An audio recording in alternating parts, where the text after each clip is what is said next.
karena lagi kurang sehat. Oh, sedang sakit. Ya, kita doakan. Baik. Baik, selamat pagi pendasarnya Bunda Yusi. Kita akan mulai kegiatan PMO 3 pada hari ini. Monggo silakan Bunda Sonya mungkin memimpin doa.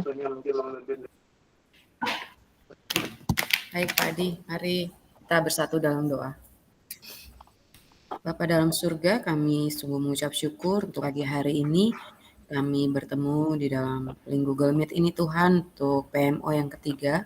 Biarlah Tuhan yang menolong semua kegiatan kami dari pagi hingga siang nanti. Kiranya Tuhan memberkati baik Pak Adi yang akan membimbing kami, maupun kami akan mengikuti PMO ketiga ini. Tuhan berikan kekuatan kesehatan pada setiap kami. Yang berdoa juga untuk semua perangkat dan jaringan yang kami pergunakan saat ini, biarlah semuanya juga boleh berjalan dengan baik. Dan kami juga mau mendoakan untuk Ibu Dia yang saat ini dalam keadaan kurang sehat.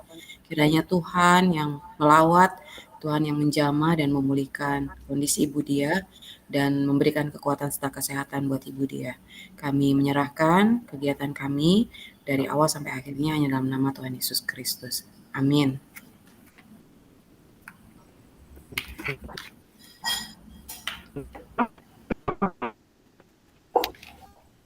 Putus-putus, Pak. Ya, suara Pak Adi putus-putus.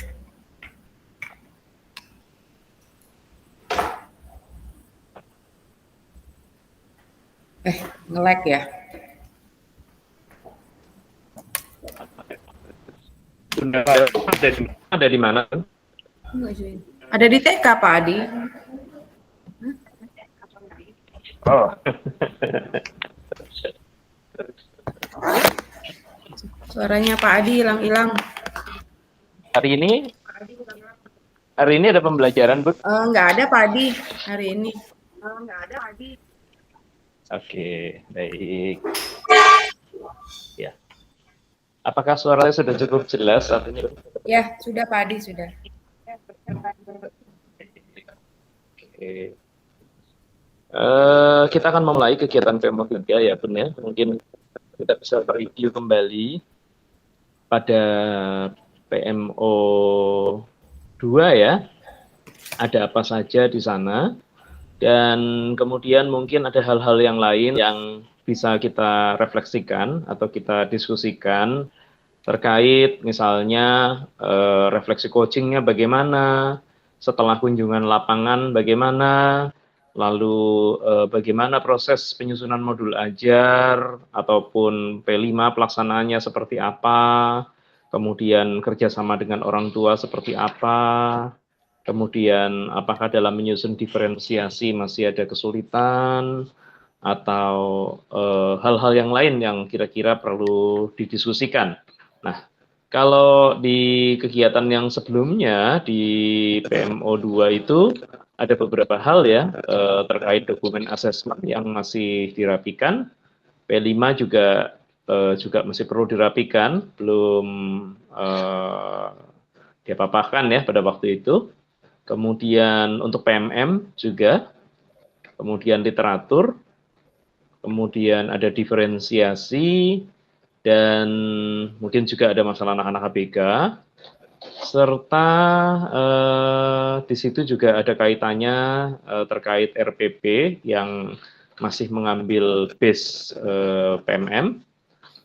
Jadi pada saat menyusun RPP itu masih berbasis PMM gitu ya, di PMO 2 disampaikan seperti itu. Dan ada satu yang sudah diselesaikan terkait dengan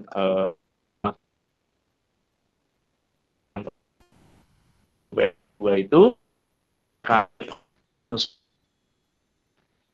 kemudian ada hubungannya dengan RPP tentunya modul ajar dan bagaimana membuat diferensiasinya. Nah ini kita serahkan kembali kepada TK Lemuel, Bunda Sonya dan Bunda Yusi. Monggo silakan Bun, apa yang ingin dibahas atau didiskusikan, direfleksikan pada hari ini, silahkan.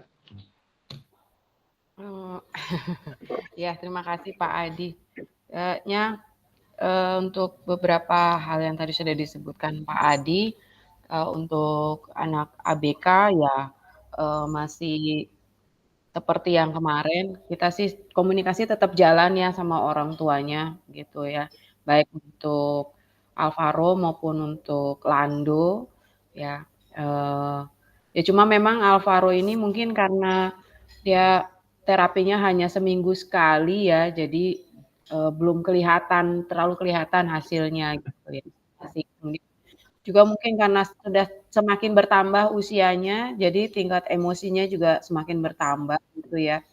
Jadi sudah mulai pemberontakannya gitu, sudah lebih sering gitu ya, gitu. Kalau dulu kan kita masih bisa bilang tidak atau nanti, besok gitu masih mau dengar. Nih kalau sekarang udah mulai lebih sedikit memaksa gitu kehendak ya gitu, dibandingin yang sebelum-sebelumnya. Nah, jadi memang kita terus komunikasikan sama orang tua dan minta supaya disegerakan gitu ya, dibawa ke dokter tumbuh kembang supaya tahu dan penanganannya lebih intensif lah gitu. Cuma ya memang kendalanya masih kendala waktu di apanya khususnya ya, karena tidak ada yang bisa mengantar.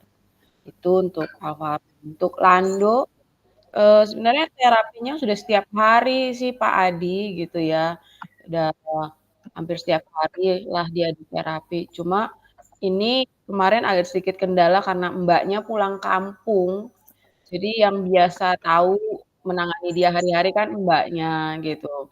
Nah, kemarin ini kebetulan yang nganter opungnya dan opungnya juga karena Lando ini tenaganya juga cukup kuat gitu ya kalau sudah lagi menangis gitu.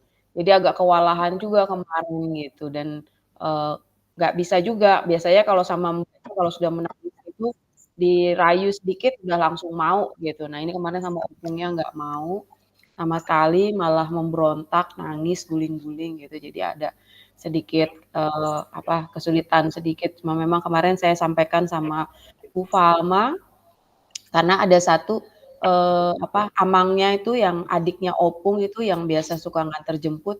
Saya lihat memang lebih bisa menghandle sebenarnya dibandingin opungnya. Jadi kemarin saya coba bilang sama Bu Falma, sampaikan sama mamanya, biar amang aja gitu yang dampingin, nggak usah opung gitu. Jadi biar tunggu di depan kelas untuk kalau sewaktu-waktu landonya mulai agak sulit di-handle, kita bisa minta tolong amang yang untuk menghandle lando. Jadi untuk anak ABK seperti itu Pak Adi kondisinya. Jadi masalah anak ABK ini karena usia mulai bertambah begitu ya? Iya, Pak Jadi Adi. mulai sulit dikelola perilakunya. Itu Ya. cenderung punya pemberontakan gitu ya. Ya. Gitu. Baik. Kemudian apalagi mungkin Bun yang barangkali apa yang sudah berjalan baik, kemudian apa yang belum berjalan dengan baik di sekolah? Kalau pembelajaran sih semuanya sudah berjalan dengan baik ya Pak Adi, puji Tuhan. Tidak ada masalah yang serius bagaimana. Komunikasi dengan orang tua juga sangat baik gitu ya. Kalau ada apa-apa kita sampaikan segera kepada orang tua gitu ya. Ada sesuatu yang terjadi dengan anak di sekolah pun kita langsung komunikasikan dengan orang tua dan tanggapan orang tua responnya juga baik gitu ya. Kalau ada apa-apa juga mereka kalau ada yang mereka kurang pahami gitu langsung ditanyakan kepada pihak sekolah. Misalnya jauh ini hubungan dengan orang tua sangat baik gitu ya. Nah, untuk pembelajaran diferensiasi sih udah mulai Pak Adi, cuma ya memang kendalanya anak-anak suka aku mau yang ini aja, aku mau melakukan yang ini aja gitu. Jadi masih dalam proses untuk bisa anak-anak tuh menerima gitu ya. Kita suka bilang, ya ibu guru yang tentuin dulu ya. Atau kalian yang kan temennya beberapa udah pilih di sini, kan nggak mungkin terlalu banyak gitu. Jadi kita kasih penjelasan sama anak-anak untuk melakukan kegiatan yang lain dulu gitu. Jadi biasanya mereka suka karena temen yang mereka rasa mereka cocok, mereka dekat gitu. Jadi aku maunya sama dia, aku maunya melakukan ini bareng sama dia gitu. Masih ada beberapa anak-anak yang kadang ngambek gitu ya karena berbeda dengan temannya melakukan kegiatan pembelajaran. Tapi kita kasih penjelasan ya nggak apa-apa nanti abis ini baru melakukan ini gitu. Sekarang sama si B dulu ya, besok baru sama si A. Jadi kita kasih penjelasannya seperti itu. Itu Pak Adi untuk anak-anak untuk pembelajaran diferensiasi. Pak Adi suaranya di mute. P5-nya bagaimanapun P5? P5-nya masih proses sih Pak Adi karena banyak kegiatan di sekolah yang disiapkan. Karena P5 ini kan memang nanti di semester 2 ya Pak Adi gitu. Jadi kita masih saya masih menyusun juga untuk RPP-nya kan. Kendalanya sebenarnya di RPP-nya untuk pembuatan RPP-nya. Karena kemarin memang jujur RPP kita memang masih belum kita perbaiki sesuai dengan apa yang kurikulum merdekanya karena memang kami kan masih belajar. Mungkin nanti di semester 2 kita akan coba siapkan seperti apa yang seharusnya kurikulum merdeka gitu Pak Adi. Jadi masih proses pembelajaran gitu. Karena kemarin ini juga kita dikejar-kejar untuk ARKAS itu ya, pembuatan proses ARKAS, pembelajaran ARKAS itu juga saya masih agak ini gitu karena untuk BOP yang reguler itu harus sesuai ARKAS yang dari Sulingjar gitu Pak Adi. Gitu. Jadi mesti nyusun sementara masih penyelesaian untuk BOP KIN juga kan gitu. Jadi agak tumpang tindih nih kegiatannya gitu. Selamat pagi Pak Adi, selamat pagi Bu Sonia, Bu Yusi. Pagi. Baru gabung. Iya, selamat pagi Bu Falma. Ya, baik. Jadi Bunda Sonia, kita melihat bahwa tentunya semuanya ya, Bunda Yusi dan Bunda Falma, pembelajaran di TK Lemuel yang sudah berjalan dengan baik, komunikasi dengan orang tua juga berjalan dengan baik, yang kalau ada sesuatu langsung info, tanggapan orang tua juga baik.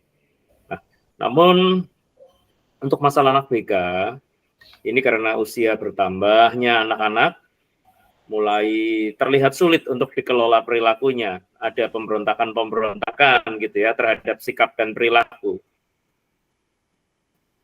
Nah, terapi sudah dilakukan setiap hari.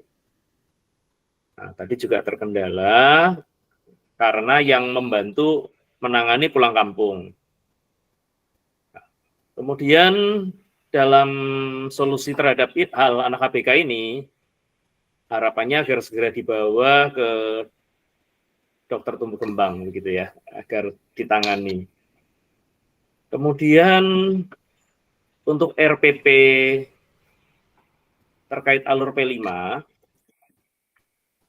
itu masih dalam proses pembelajaran. Nah, artinya P5-nya belum terlaksana ya, Bun? Belum Pak Adi, memang itu P5-nya untuk semester 2 kan, gitu. P5-nya belum terlaksana, akan dilaksanakan di semester 2 ya? Ya, semester genap, ya. Artinya di tahun pertama ini P5-nya hanya sekali? Iya, Pak Adi, hanya sekali. Akan dilaksanakan di semester 2.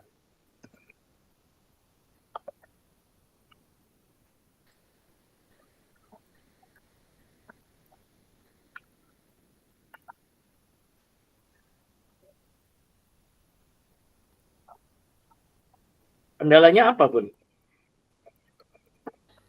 Kenapa Pak Adi? Kendalanya apa? Sehingga hanya satu kali. Oh, memang kemarin kita memutuskannya 1 kali Pak Adi. Karena kan maksudnya gini, kita kan ini masih belajar, masih agak bingung kemarin juga kan masih bingung untuk pembuatan TPA-TP itu Pak Adi gitu kan. Kemudian untuk topik-topik, jadi kami biar satu-satu dulu deh gitu untuk P5-nya nanti di semester 2 gitu. Kemarin teman-teman memutuskan begitu karena daripada nanti keteteran kan kita masih juga mempelajari untuk pembuatan TPA-TP kemudian RPP-nya gitu ya. Jadi untuk modul ajarnya supaya nggak asal-asalan juga gitu. Jadi kemarin rekan-rekan guru juga memutuskan untuk sudah nanti di semester 2 saja kita untuk tahun ini karena kita masih baru belajar kita ambil satu dulu gitu. Baik. Jadi di tahun pertama ini P5-nya untuk kegiatan yang akan dilaksanakan rencananya baru 1 kali ya Bun ya? Ya. Tapi nanti di tahun kedua tentunya minimal dari pelaksanaan P5 yakni 2 kali project bisa mungkin dapat tertangani gitu ya Bun ya? Ya, mudah-mudahan Pak Hadi. Nggak apa-apa. Ya. Untuk tahun pertama ini kendalanya adalah masih bingung gitu ya, masih bingung dengan pengelolaan kegiatan yang lain gitu ya. Dan saat ini solusinya adalah menyusun dan menyelesaikannya satu persatu. Begitu ya Bun ya? Iya, iya Pak Hadi ya. Dan di semester 1 ini fokus pada CP, TPA, TP. Begitu Bun? Iya Pak Hadi. Sama membuat modul ajar ya, pembelajaran membuat modul ajar. Membuat modul ajar. Nah, membuat modul ajar apa nih Bun? Sudah sejauh mana?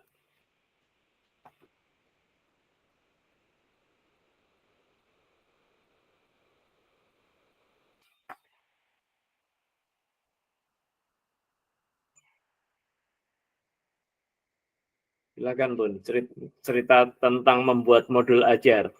Apa kesulitannya, apa yang sudah berjalan dengan baik, sudah tersusun sejauh mana modul ajarnya, sehingga nanti nggak tabrakan lagi barangkali dengan P5. Iya kan kemarin kita baru menyelesaikan untuk memahami ya, kami baru selesai memahami untuk penentuan TPA-TP gitu ya dan yang lain-lainnya. Kemudian ini pun masih untuk pembuatan modul ajarnya juga kita masih untuk menentukan topiknya gitu kan, memasukkan topik yang mana yang sesuai dengan TPA-TP yang sudah dibuat gitu. Jadi masih dalam proses itu Pak Adi gitu untuk membuat modul ajarnya gitu kan. Kalau kami belum mengerti bagaimana membuat topiknya juga kan nggak mungkin asal-asalan juga gitu untuk membuat modul ajarnya. Jadi masih menentukan nih topik mana sih yang bisa kita sesuaikan dengan TPA-TP ini gitu atau ya bagaimana mau mulainya dari mana gitu. Ya seperti yang waktu lalu saya sampaikan kalau dulu kita dengan tema ya yang sudah diberikan pemerintah kita gampang nih milihnya udah mulai dari diriku, keluargaku dan sebagainya. Nah, kalau kurikulum merdeka ini kan bisa memulai dari yang lain gitu kan. Nah, ini juga makanya masih dalam proses itu gitu. Mau mulainya dari mana, dari topik yang mana, tema yang mana, seperti itu Pak Adi.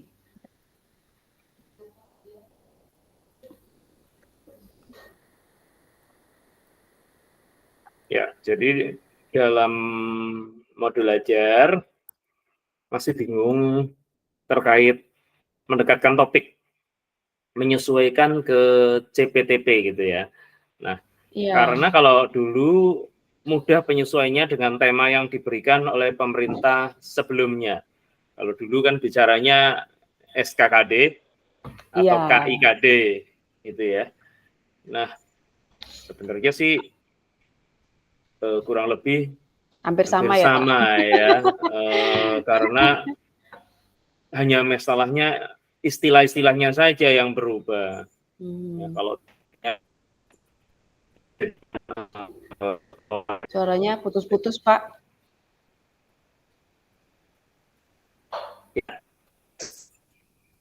Tes 1, 2, 3. Iya, sudah. Kalau dulu kan CP-nya itu KI ya? bisa apa sih disesuaikan menjadi KI ya, ataupun SK gitu ya, standar kompetensi gitu ya. Betul ya, Bun ya? Iya. Nah, kalau apa tuh namanya IKTP sebenarnya kan kurang lebihnya sama dengan IPK ya, indikator pencapaian kompetensi. Nah, ya sebenarnya tidak ada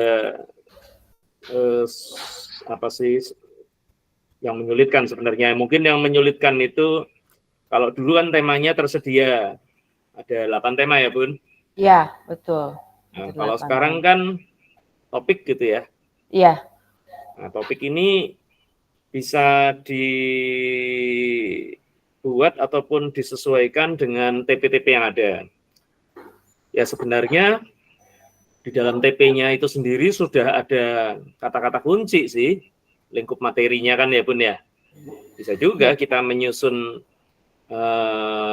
apa tuh namanya topik disesuaikan dengan lingkup materi yang ada di dalam tujuan pembelajaran yang kita rumuskan. Itu kalau topik. Jadi kita menyusun judul topik sendiri. Sama ketika Bunda nyusun P5. Gitu ya, Bun. P5 Iya. kan juga memikirkan judulnya sendiri, lalu setiap alur kegiatan juga ada variasi kegiatan-kegiatan yang lain gitu ya. Iya, iya, Pak Adi. Nah, setiap kegiatan itu punya topik-topik masing-masing yang tujuannya untuk mencapai topik utama. Kan begitu? Iya, betul. Iya, iya baik. Ya mudah-mudahan sih nggak mengalami kesulitan ya Bun ya, walaupun saat ini mungkin masih ngambil dari PMM gitu ya, ataupun masih memodifikasi dari kurikulum lama gitu ya, Iya, ya, masih campuran ya Pak Adi. campuran ya. Di apa itu yang kira-kira sudah berjalan dengan baik?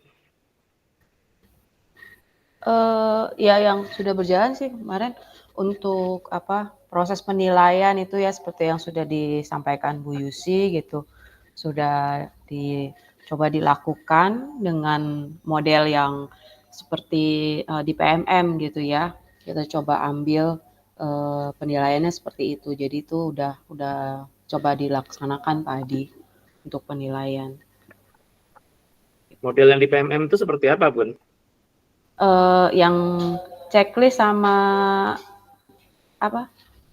narasi bukan Bu Yusi yang satu lagi kita pakai penilaian belum dibuka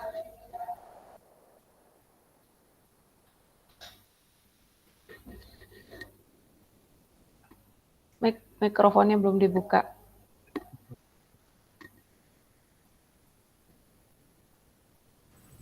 Sama anekdot. Oh iya, sama anekdot ya. Checklist sama anekdot. Checklist dan anekdot. Foto berserinya Bun? Belum Pak Adi. Nah, kalau nggak ada foto berserinya, nanti laporan hasil belajarnya bagaimana?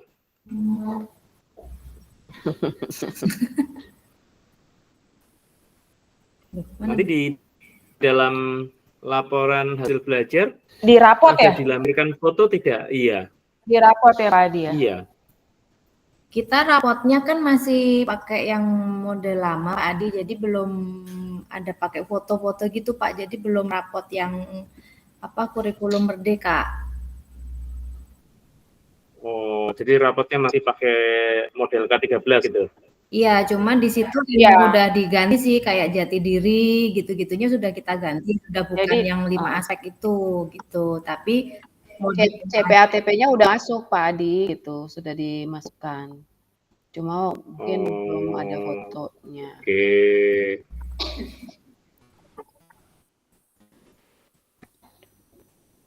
Belum ada foto berseri ya. Ya.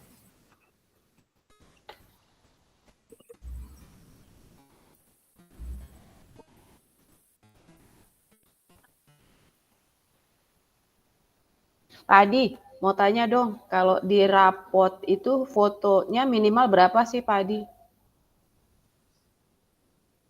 Kalau foto berseri artinya lebih dari 1, kalau minimalnya 2, tetapi ya kalau misalnya 2 kan tidak melihat adanya bagaimana perkembangan begitu ya Bun.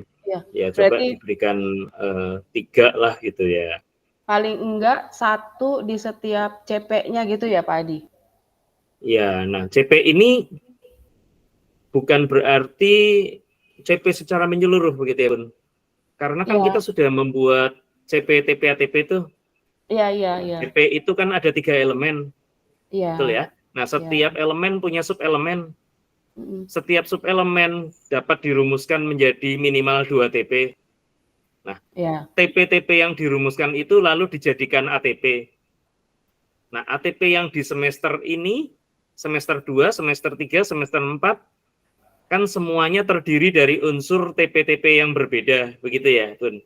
Jadi, CP jati diri pada semester 1 TKA, dengan semester 2 TKA, dengan semester 3 TKA, dengan semester 4 ataupun semester 2 TKB, itu kan beda, karena didasarkan pada TP-nya. TP yang sudah di-ATP-kan, begitu.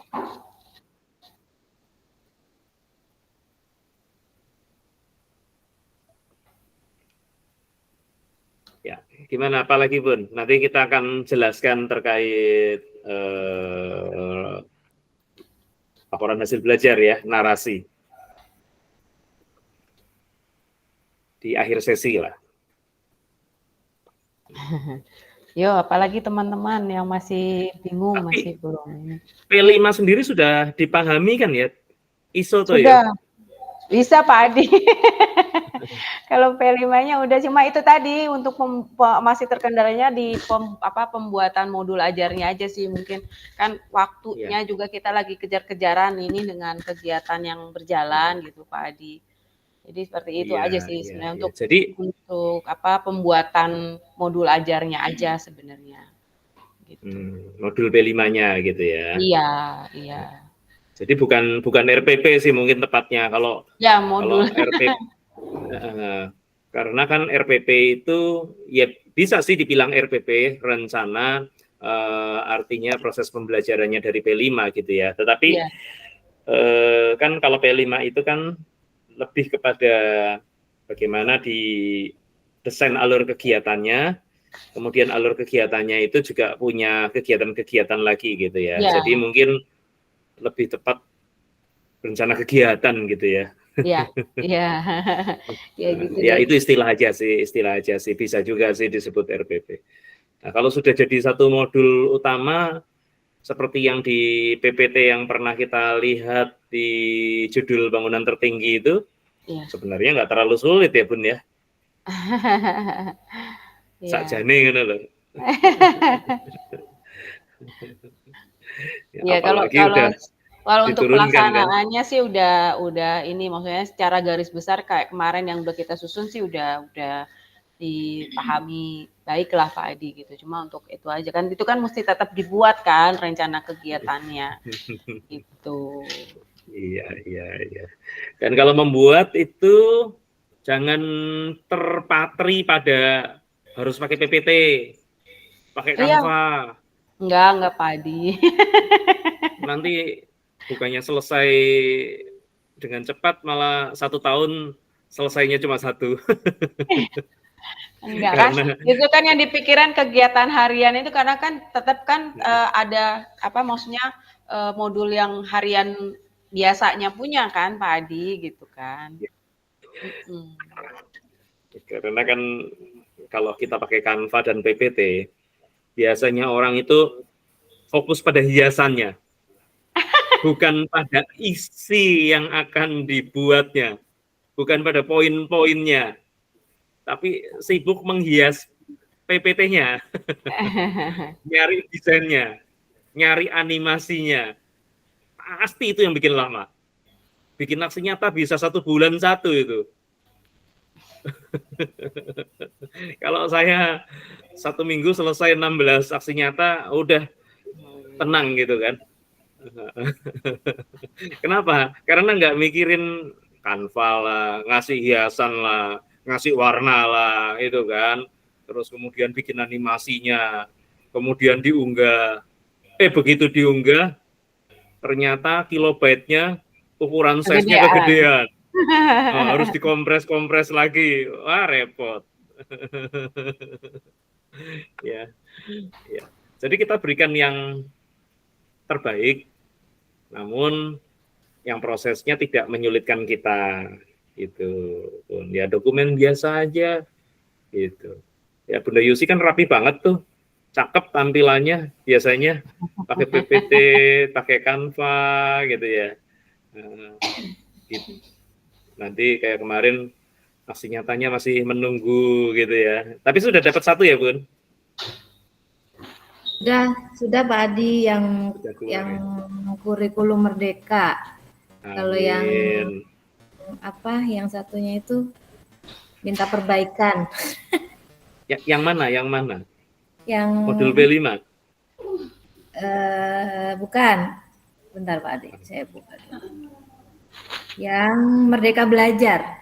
Merdeka Belajar, ya. Ya, yang Merdeka Belajar itu butuh perbaikan. Yang kurikulum Merdeka yang sudah dapat sertifikat. Merdeka Belajar itu bisa menggunakan model aksi nyata refleksi yang kita itu loh Bun, PKP itu yang ketika kita bicara mengadaptasi kurikulum, lalu ada peralatan dan teknologi apa yang digunakan oleh murid-murid pada zaman dahulu, lalu sekarang bagaimana gitu. Itu bisa itu. Foto, terus kemudian ada PPT-nya, lalu kemudian ada hasil refleksinya, terus tanggapannya dari guru-guru bagaimana diceritain di situ. Semangat deh kalau udah 1 mah itu ya. Nah, beberapa bahan sudah saya bagikan, tinggal diedit aja itu. Iya, waktunya mungkin Pak Adi. Waktunya mah sebenarnya bisa disiasati, itu saya yakin itu. Kalau Bu Yusi, Bu Palma yang di kos-kosan daripada ngelihat cicak-cicak di dinding gitu kan.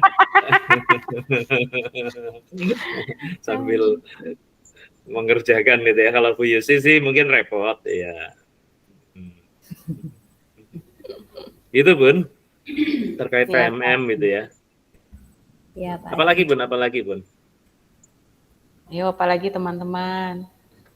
Curhat sama Pak Adi. Curhat sama Pak Adi nih teman-teman. Ada apa? KOSP-nya gimana Bun? KOSP udah, kan kemarin udah selesai tuh Pak Adi, udah ditandatangan Pak Udi. Ya, udah ditandatangan Pak Udi. Sudah dilihat. Pak Udi sudah komentarkan di dalam KOSP ada contoh modul atau RPP? Iya ada, sudah ya. Kami udah sampaikan bahwa ini masih ada campuran yang kurikulum 2013 sama kurikulum Merdeka. Jadi nanti belum pure gitu ya kurikulum Merdeka gitu ya. Komentarnya ya segera bisa diperbaiki, disesuaikan dengan kurikulum Merdeka. Itu aja sih, Pak Adi.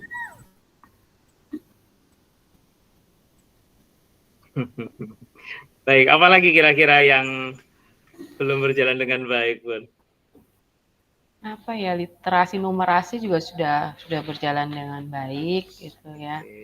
Kalau dengan proses yang ada seperti yang sudah Pak Adi lihat ketika kunjungan lapangan ya gitu. Cuma mungkin nanti di tahun ajaran baru kita akan lebih tingkatkan untuk anak-anak bisa literasi numerasinya itu dengan membaca buku ya gitu. lebih menginikan anak-anak membaca gitu, melihat buku.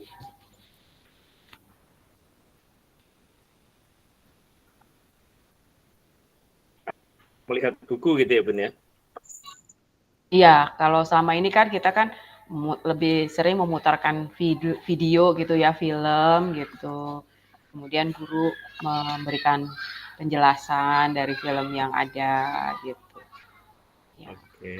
Terus juga meminta anak mencerita lagi gitu, maksudnya isi apa sih yang mereka lihat, kan selama ini literasinya seperti itu gitu ya, untuk literasinya. Nah, ini mungkin nanti kita akan coba. Sini sudah mulai sih sebenarnya Pak Adi untuk beberapa waktu di TKA gitu, kalau setelah selesai kegiatan pembelajaran gitu masih ada waktu, mereka boleh pilih buku, boleh lihat-lihat buku gitu. Nah, mungkin nanti kita akan waktunya lebih sering gitu ya. Ya. Apalagi nih Bun. Ayo, tadi ya kan masih bingung nyusun topiknya. Nanti kalau diadakan penyamaan persepsi 3 sih mudah-mudahan nggak bingung ya. Tapi ya mungkin karena menyesuaikan dengan sekolah masing-masing ya tetap bingung juga kali ya. Sesuai kebutuhan ya Pak Adi, sesuai kebutuhan. Apalagi kalau maksudnya kalau yang sekolah-sekolah ada anak ABK juga kan berarti kan harus benar-benar menyesuaikan gitu temanya. Ya memang perlu penyesuaian sih ya, perlu adaptasi. Iya, betul. Kalau langsung selesai dalam 6 bulan itu sebenarnya salah-salan itu. Ya jujur aja begitu Bun. Saya nyusun kurikulum untuk sekolah IPK aja. Untuk satu kelas menyusun RPP-nya, silabusnya dulu, kemudian RPP-nya, itu punya deadline, diatur sedemikian rupa. Misalnya selama 2 bulan ini kita harus menyusun silabus secara kerangka pembelajaran yang berbasis karakter IPK gitu ya.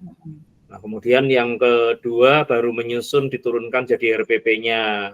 Kemudian mencari sumber-sumber buku, sumber-sumber belajar yang dipakai untuk dapat mendukung itu. Kemudian yang ketiga nyusun asesmennya lagi. Kemudian menyusun ya asesmen itu macam-macam ya gitu ya. Nah, itu setahun baru selesai. Ya, tapi karena di sana ada tim pengembang kurikulum, gurunya tinggal make, harapannya itu juga sudah dilatihkan. Jadi setelah tim kurikulumnya nyusun, kemudian dipanggil guru-gurunya, ini loh modulnya, ini loh RPP silabusnya, sudah sesuai sama IPK, pakai. Nah, kemudian diberikan pelatihan sedikit, itu loh. Ini kenapa bisa jadi begini, ini bisa jadi begini, kenapa instrumennya seperti ini. Nah, baru silahkan dikembangkan di pembelajaran masing-masing. Boleh keluar dari situ, boleh kalau untuk asesmen. Tapi kalau untuk silabus dan RPP, tidak harus sesuai dengan apa yang ada. Gitu, Bun. Iya, makanya. Nah, itu tim kurikulumnya dari guru atau bukan, Pak Adi? Kalau mereka? Tidak, dari staf ahli yayasan. Nah, makanya kalau kami ini kan terbatas juga, yayasannya juga terbatas. Yeah. Jadi kita pun memang dibentuk juga tim kurikulum, tapi isinya ya cuma kepala sekolah sama beberapa guru yang dianggap mampu gitu. Jadi agak kesulitan juga untuk waktunya kan, karena guru juga mengajar gitu kan. Jadi agak kesulitan juga untuk tim kurikulum, terkendala juga gitu. Jadi memang kita nggak punya tim khusus gitu. Padahal kami kepala sekolah juga sudah menginfokan gitu, meminta dari yayasan gitu ya, kalau boleh ada dari yayasan gitu yang emang ya punya kemampuan itu gitu kan, seperti itu. Jadi ya kalau gitu deh. Kalau honornya double, honor pagi sama honor malam mungkin mau gitu ya. Honor pagi ngajar, honor malam nyusun kurikulum gitu ya. Jangan, kalau saya nggak mau Pak Adi, ntar stroke saya.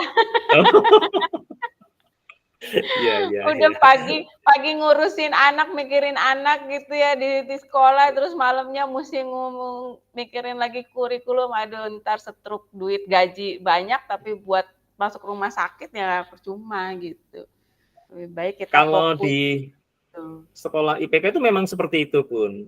Iya, kalau Harapannya itu sekolah-sekolah memang besar ada sendiri khusus ya. iya. Jadi RPP dan silabusnya di semua lokasinya IPK ya sama. Sama, Kalau betul. mau nambahin 1-2 IPK-nya gitu ya, indikator pencapaian kompetensi ataupun di kita IKTP-nya gitu ya, ya itu memang boleh lah. Itu kan modifikasi sedikit. Tapi rel kerangka besarnya dari apa yang sudah digariskan oleh bidang pengembangan pendidikan itu ya seperti itu pakemnya. Iya, Gitu. ada rules-nya ya, ada Ya, ininya. kalau asesmennya sih boleh karena kita itu menyusunkan, terus kemudian dijadikan contoh, kemudian ada asesmen yang sifatnya wajib dilaksanakan dari yayasan, guru-guru semuanya itu melaksanakan, ada juga yang memang boleh mengembangkan sendiri gitu. Nah, jadi sehingga guru-guru itu tinggal bagaimana fokus pada materi, kemudian teknik menyampaikannya seperti apa, teknik pengajarannya seperti apa, teknik mendidiknya seperti apa, teknik mengasesmennya seperti apa, mencatat asesmennya seperti apa, menanamkan moral perilakunya seperti apa. Nah, itu yang terjadi. Nah, tetapi kan saat ini kalau di kurikulum Merdeka itu memang harapannya adalah kayak dosen ya. Nah, agak maksudnya memang semuanya itu diserahkan ya, bahwa otonominya guru itu supaya juga guru itu mau gitu ya mengembangkan dirinya sendiri. Dan kalau pembelajaran itu kan memang sebenarnya perencanaannya kan datang dari guru sendiri. Besok saya mau ngapain, kegiatan apa yang akan saya lakukan bersama anak-anak, jam segini, jam berapa. Nah, kemudian itu dituangkan di dalam ya RPP tadi gitu ya. Nah, memang kalau kita bicara RPP kan ada format baku. Berbeda dengan kalau guru-gurunya itu kalau zaman dulu kala gitu ya. Kita mau ngajar itu kan cukup membuat catatan-catatan kecil gitu ya. Kayak presenter itulah ya, ada kertas kecil dipegang di tangan terus di ini itu kan sebenarnya kayak RPP-nya presenter gitu ya. rencana mempresentkan apa bahannya si presenter itu sebenarnya semua orang sama ya. Ngomong apa namanya kandidat politik juga seperti itu ya. Ngomong itu lihat teks kok itu. Ya, istilahnya seperti itu ya. Saya sendiri ketika ngisi lokakarya kan ada contekannya 30 menit ini, 30 menit ini, 30 menit harus pindah. Makanya kadang saya bilang, ingetin ya Bun kalau udah 30 menit gitu kan. Nah, udah 45 menit gitu ya. Nah, kadang-kadang guru kalau udah cerita di kelas juga kalau udah cerita sendiri lupa juga kadang-kadang dengan menitnya gitu kan. Ya, atau asik dengan permainan, asik dengan assessment kelewat tahu-tahu bel ya. Jadi itu ya maksudnya sehingga tujuan pembelajaran yang akan kita lakukan di hari itu nggak tercapai gitu. Tapi karena memang RPP ini ada ore-orean bakunya, ya jadi repot gitu. Gitu. Mungkin nanti nunggu Bu Sonya jadi atau Bu Yusi jadi Menteri Pendidikan, saya nanti jadi staf ahlinya gitu kan. Nah, nanti RPP-nya itu berdasarkan catatan gitu ya. Jadi nggak ngeribetin gitu. Yang penting guru punya catatan yang disiapkan sebelum mengajar gitu ya, sebagai perencanaan mengajar. Poin-poin aja ya Pak Adi. Poin-poin terpenting gitu ya. Ya memang kalau identitas perlu gitu ya, kemudian tanda tangan perlu. Tapi di situ itu ceritanya itu disesuaikan dengan si guru itu sendiri mau merencanakan kayak apa gitu ya. Sekarang kan masih harus mikir ini di sini, taruh di sini, ini taruh di sini, ini taruh di sini, ya ribet gitu ya. Ya. Maksudnya merdeka, tapi merdekanya itu ada kerangka-kerangka yang harus dipas-paskan gitu. Ada aturannya. Ya, ada aturannya. Ya sebenarnya kalau kita diminta 1, ketentuannya adalah tuliskan identitas penulis. 2, kemudian gunakanlah bahasa yang baku. 3, silakan membuat catatan sebelum perencanaan pembelajaran apa saja yang akan dilakukan di dalam kelas. Saya rasa di situ udah cerita. Pertama ngapain, lalu setelah itu materinya ini, lalu di sini saya akan melakukan ini, di sini saya akan menilai ini, lembar penilaiannya kayak gini, di tengah saya gini, kemudian di akhir saya akan nutup begini, ketika menutup saya akan melakukan seperti ini. Itu pasti ada ya, Bun ya. Enak itu Pak Adi. Kalau kayak gitu cepet selesai tuh Pak Adi. Malam besok gitu ya kan. Nah, jadi itu kumpulan Iya. siapan pembelajaran namanya, CPP. Ya oke. Nah, nunggu Bu Yusi jadi Bu Menteri lah. Ya. Silakan Bun, monggo Bun. Lanjut Bun. Ada apa lagi Bun? Iya. Apalagi ayo teman-teman. Apa yang mau ditanya sama Pak Adi? Ada kendala apa? Silakan. Ada lagi nggak? Pokoknya Bu Yusi harus jadi Bu Menteri ya Bu Yusi. Sudah Pak Adi, Menteri Keuangan di rumah. Menteri Keuangan dan Menteri Pendidikan di rumah. Iya. Silakan Bu Falma boleh ya, ada apa gitu. Silakan. Ada yang mau ditanya, ada yang nggak ngerti. Silakan teman-teman. Jangan ragu-ragu.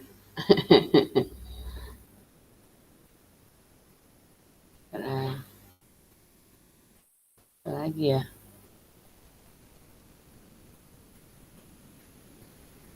Jadi diferensiasi sudah, P5 sudah, kemudian penyusunan RPP sudah, PMM sudah. Emang kendala PMM apa, Bun? PMM. PMM kendalanya apa? Waktu sih Pak. Bikin aksi nyatanya itu Pak Adi. Oh, PMM masalah waktu ya.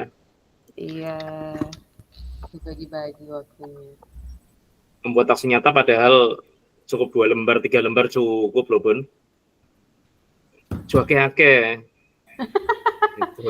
Ya kan pulang sekolah kan menyelesaikan koreksian dulu penilaian Pak Adi, habis itu baru buka PMM-nya, nonton videonya kan kata Pak Adi nggak boleh di skip. Iya. Itu kan kalau butuh berangkat waktu. ke sekolah naik motor atau jalan atau naik busway atau apa? Kami naik motor Pak Adi, Bu Falma Falma juga? naik pesawat. Bu Falma Pesawat jalan radio kaki. maksudnya ya? Atau pesawat telepon? Ya, kami bertiga naik motor. Gitu. Motor ya, oke. Ya. Ya, memang agak sulit ya. Kalau yang naik kendaraan umum kan Masih sambil bisa naik kendaraan dengerin, bisa nonton iya. videonya ya. Iya. Jadi kalau ini kan pulang sampai di aja rumah sudah. udah diganggu anaknya, diganggu bapaknya. Iya. Ya memang perlu pengelolaan waktu dan pembagian komitmen. Mungkin di sekolah bisa gitu ya. Kalau selesai ngajar barangkali dibuka PMM-nya untuk satu topik tertentu, kemudian nonton videonya bareng-bareng, pakai Infokus gitu Bun. Iya kan itu tadi Pak Adi, jadi kan abis anak-anak pulang biasa kan kita makan siang dulu, istirahat sampai jam 12. Sambil makan siang ambil nonton videonya. Nggak konsen Pak Adi.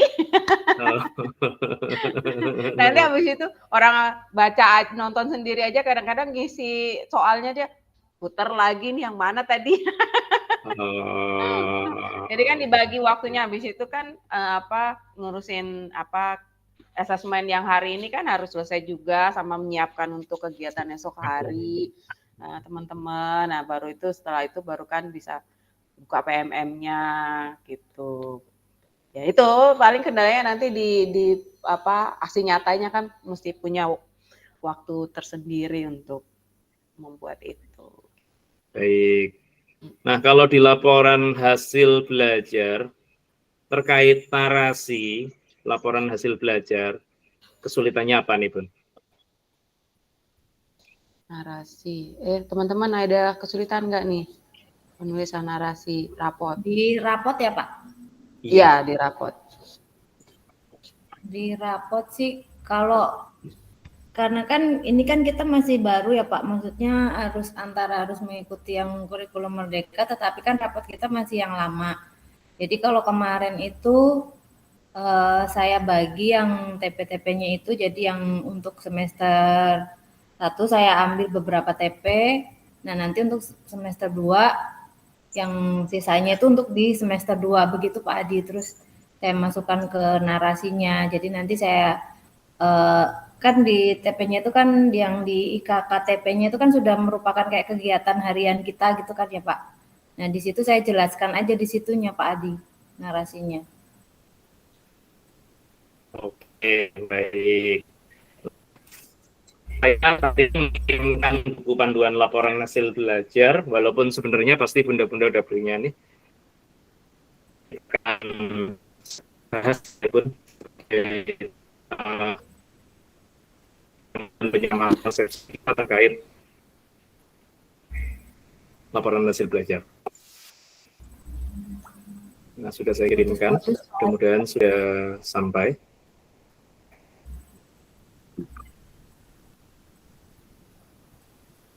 Ya, saya akan lakukan. Ini tambahan dari kegiatan PMO kita. Karena kita tidak ada waktu untuk penyamaan persepsi, ya 30 menit sampai 45 menit terakhir gitu ya kita gunakan. Ini Bunda ada yang mau disampaikan lagi tidak terkait progres penerapan IKM gitu kan? Ada kendala apa sebelum kita masuk ke laporan hasil belajar? Sudah sih kayaknya Pak Adi kalau itu. Ya paling kan kendalanya tadi waktu ya gitu, pembagian waktu untuk mengerjakannya. Oke. Sudah terlihat tampilannya, Bun? Sudah. Sudah Pak Adi, sudah. Oke, jadi di dalam membuat narasi laporan hasil belajar, kita perlu memperhatikan 3 poin penting, Bun.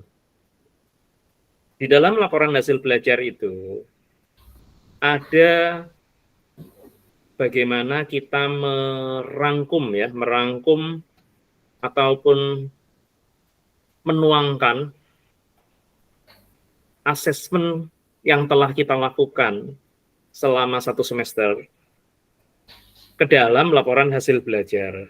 Jadi laporan hasil belajar itu adalah merupakan final assessment, kumpulan dari asesmen-asesmen formatif maupun sumatif di dalam 1 semester, termasuk ada pengayaan dan sebagainya gitu ya. Jadi simpulan terhadap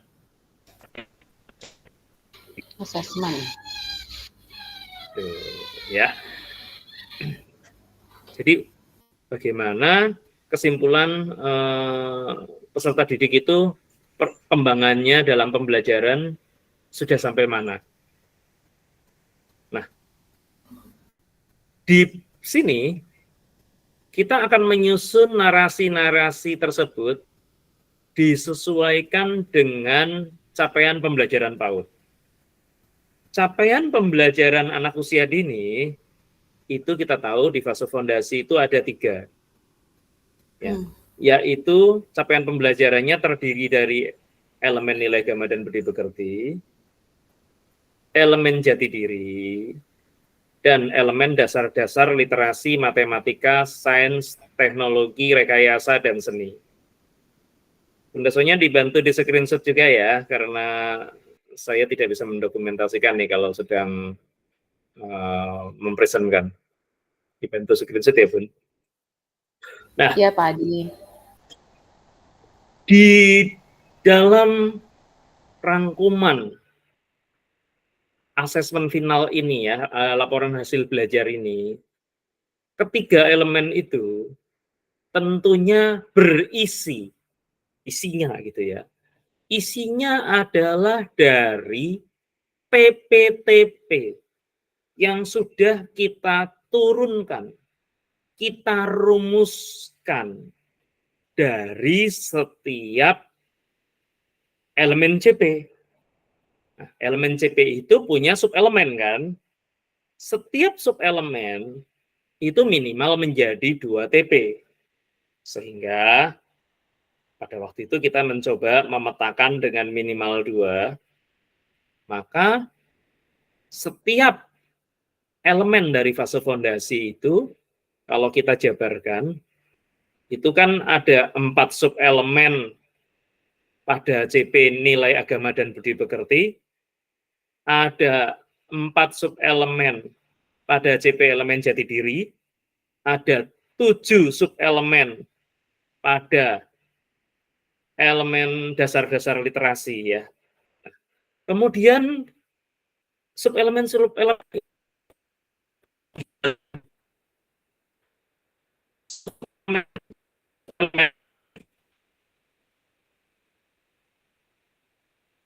putus. Pak Adi putus-putus. Cek 1 2. Sudah.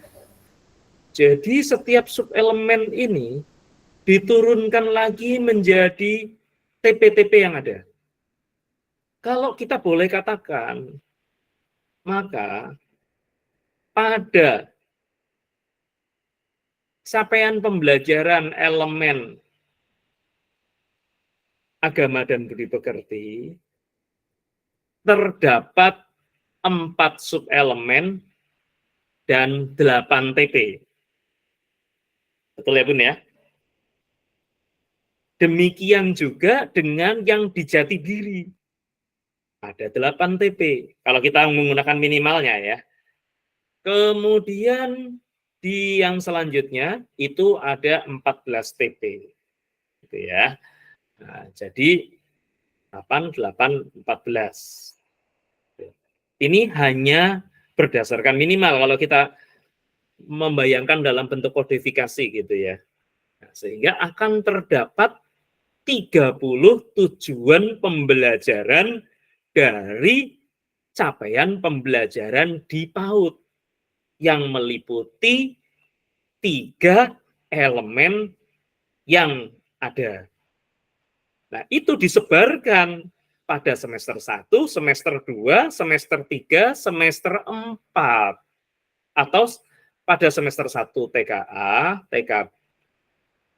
TKB ya semester 1-nya, dan semester 2 TKA dan TKB. Bebas milih yang mana, TP mana dulu yang akan keluar di TKA. TP mana dulu yang akan keluar di TKB. Mana yang di semester 1, mana yang di semester 2. Oke. Dari situ tersusunlah yang namanya ATP, alur tujuan pembelajaran. Cukup jelas nih.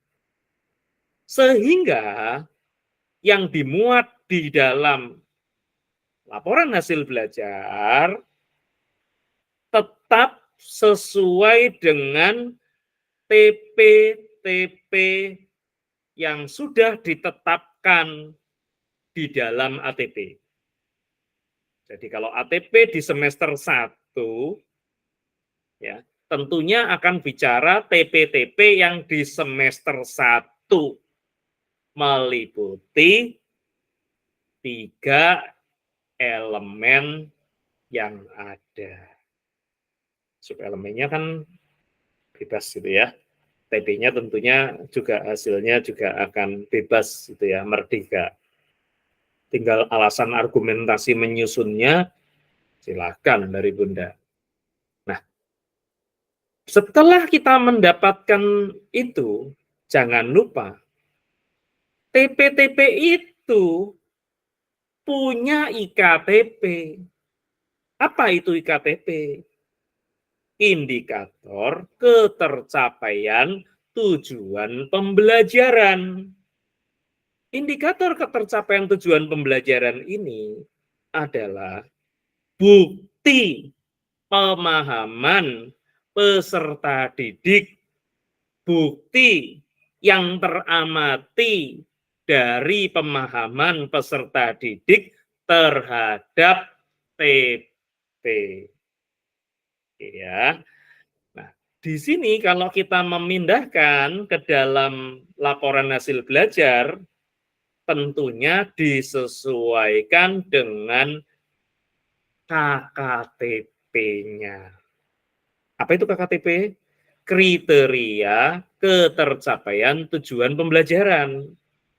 Kalau TP tersebut dinyatakan bahwa si anak ini sudah tercapai, sudah teramati, sudah muncul, itu kan berdasarkan IKTP yang mana menunjukkan bahwa anak ini sudah memahami TP tersebut atau suatu TP gitu ya. Nah, jadi itu adalah penilaian objektif objektif dan authentic assessment, sehingga bisa memutuskan bahwa pada TP ini anak ini sudah mampu, anak ini sudah teramati, anak ini sudah mampu melaksanakan, anak ini mandiri, anak ini berkembang sesuai harapan, gitu ya. Nah, itu ada pada setiap aktivitas pembelajaran. Keseluruhan dari kesimpulan berdasarkan apa yang sudah kita peroleh dari KKTP untuk setiap TP-nya dipindahkan ke dalam laporan hasil belajar. Di dalam laporan hasil belajar, setiap elemen itu ada 3 paragraf. Pak, boleh nggak kalau nggak 3 paragraf dijadikan 1 paragraf aja? Boleh. Yang penting menampilkan ketiga hal berikut ini. Di paragraf 1 saya perbesar ya Bun. Nah, ini. Paragraf 1 ini berisikan pencapaian atau kompetensi anak yang teramati atau tujuan pembelajaran yang sudah sesuai harapan yang terlihat pada peserta didik kita. Atau yang dikatakan tadi ya, harapannya tujuan pembelajarannya itu terpenuhi, tercapai, ya teramati, muncul gitu ya. Nah, itu pada paragraf 1. Pada paragraf 2 adalah berisikan tujuan pembelajaran yang anak itu belum muncul. Masih punya suatu hal yang perlu dilakukan perbaikan gitu ya, tidak teramati lah gitu ya, atau tidak tercapai gitu ya. Itu di paragraf 2. Jadi paragraf 1 berisi pencapaian si anak, paragraf 2 adalah yang belum dicapai, dan di paragraf 3 adalah rekomendasi dorongan kepada orang tua untuk melakukan perbaikan-perbaikan ataupun dorongan-dorongan kepada anaknya agar apa yang belum muncul itu, belum teramati itu bisa dilakukan bersama-sama dengan orang tua. Itu ya. Dan untuk yang paragraf 2 itu kalimatnya harus disamarkan. Tidak menampilkan bahwa TP ini belum tercapai. TP ini anak ini belum mampu. Gitu. Walaupun di sana sebenarnya menceritakan bahwa anak ini tidak mencapai TP tertentu gitu ya. Nah, tetapi menggunakan narasi yang tersamarkan, disederhanakan. Sedangkan pada paragraf 3, di situ mulai muncul apa yang tadi tidak muncul, tidak tercapai tadi oleh si anak, tetapi lebih kepada fokus pada kegiatan apa yang anak tersebut perlu dikuatkan. Caranya bagaimana? Kalau saya sederhanakan, poin 1 itu adalah berisikan pencapaian anak. Yang kedua adalah berisikan ketidaktercapaiannya si anak atau hal-hal yang belum tercapai.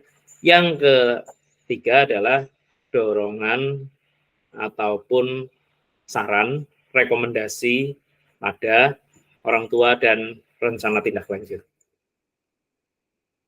3 poin ini ya Bun ya. Nah, coba kita akan melihat, ini ya Bun, kita akan menggunakan narasi-narasi yang seperti ini kita ya misalnya ya. Kalau pada contoh kan alhamdulillah gitu ya. Boleh juga puji Tuhan ya, atau sungguh membanggakan, sungguh bahagia, sangat senangnya, sangat menggembirakan atau apa gitu ya. Kita berikan contoh. Puji Tuhan, ini pada elemen jati diri ya, yang saya kasih contoh. Puji Tuhan, sepanjang semester ini, puji Tuhan, sepanjang semester ganjil 2023 ini, semester gasal 2023 ini, puji Tuhan, selama semester ganjil ini berjalan, Alvaro menunjukkan, Alvaro bersedia, Alvaro mampu, Alvaro terlibat, Alvaro memperlihatkan, Alvaro mengenali, Alvaro mempraktikkan, Alvaro berinteraksi. Ya, ini kata kuncinya gitu ya. Dalam TP-nya itu apa? Seperti di antaranya, antara lain misalnya, ya, mencuci tangan itu bisa diganti menjadi kalimat pada kata pada IKTP-nya. Jadi berisikan TP, IKTP. Boleh juga menggunakan IKTP, kegiatan pembelajaran yang spesifik atas IKTP tersebut ya, silakan itu monggo lah diatur aja itu ya. Mau menggunakan teknik yang lain juga boleh. Ini dari saya ya Bun ya. Kemudian saya lanjutkan ya. Alvaro telah ataupun Alvaro menunjukkan keterlibatannya pada kegiatan membersihkan atau menjaga kebersihan diri sendiri. Di antaranya Alvaro mencuci tangan sebelum dan sesudah makan, serta membersihkan tempat makannya setelah makan. Pilih ya salah satu. Alvaro juga, TP-nya apa nih? Alvaro juga mau memperlihatkan, mempraktekkan, mencoba beragam jenis makanan bergizi, seperti sayur-sayuran, dan mencicipi buah yang baru dikenalnya. Ini bisa IKTP. Pembelajaran di kelas. Kami, ya, atau saya sebagai wali kelas, ya, kami para guru gitu ya, atau kami saja gitu ya, boleh juga memperhatikan atau telah memperhatikan bahwa Ari ini bisa menggunakan Erapod, bisa ya, jadi tergantung tim aplikatornya di yayasan ya. Ari mampu mengenali emosi, mampu meregulasi emosi, mampu menunjukkan pengelolaan emosi yang positif, yang dapat ia rasakan. Juga emosi dari orang-orang yang berada di dekatnya, melalui identifikasi emosi yang dirasakan, serta ekspresi wajah orang-orang di sekitarnya, ekspresi wajah temannya, itu ya. Nah, di sini kelihatan nih, pencapaian terhadap TP, contohnya apa, TP, contohnya apa. Kemudian di paragraf 2, ini harus disamarkan, gitu ya. Boleh ada 2 contoh nih. Ini sebenarnya yang belum tercapai, gitu ya. Kita bisa lihat pada contoh di paragraf 1, paragraf 2 yang ada di dalam halaman 71. Pada suatu hari Alvaro, ya kan, TP-nya misalnya apa, gitu ya. Atau IKTP-nya apa, gitu ya. Menawarkan mainan dalam kegiatan permainan apa gitu ya, pembelajaran apa gitu ya, yang mana temannya sedang sedih dan menangis untuk menghiburnya. Di semester selanjutnya, di semester genap nanti, di semester genap 2023 nanti, pada semester yang akan berjalan selanjutnya, Alvaro akan lebih banyak belajar tentang bagaimana mengendalikan emosi, meregulasi emosi, mengelola emosi, dan juga Alvaro akan belajar mengembangkan apa, gitu ya.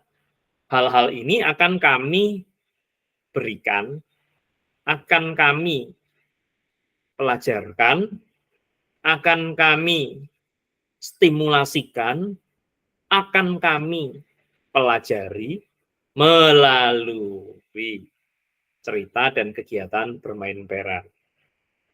Kalau yang kedua contohnya, di semester nanti kami akan mengajak Alvaro untuk melakukan lebih banyak TP apa yang dia belum tercapai, serta kegiatan seni yang beragam, ditambah TP yang selanjutnya boleh ya. Jadi TP yang belum tercapai ditambah TP yang selanjutnya pada dasar-dasar dan literasi itu ya. Nah, sehingga kemampuannya membuat prediksi dan membuat kesimpulan sederhana akan dapat terus berkembang, akan dapat terus dikembangkan. Kami berharap Alvaro akan senang melakukan kegiatan mengelola emosi yang beragam, misalnya ya kalau tadi di jati diri. Ya. Nah, selanjutnya di rumah papa mama, ayah bunda dapat mengajak, dapat bercerita, dapat membawa, dapat menunjukkan, dapat membimbing, dapat mencontohkan tentang ataupun kegiatan ya yang akan dilakukan gitu ya terkait TP yang tadi tidak tercapai tadi ya, misalnya tentang strategi yang digunakan oleh ayah dan ibu untuk mengelola emosi dan menawarkan kepada Alvaro untuk menyobanya ketika dia sedang marah. Ayah dan ibu juga akan memberikan pujian yang bermakna ketika Alvaro menunjukkan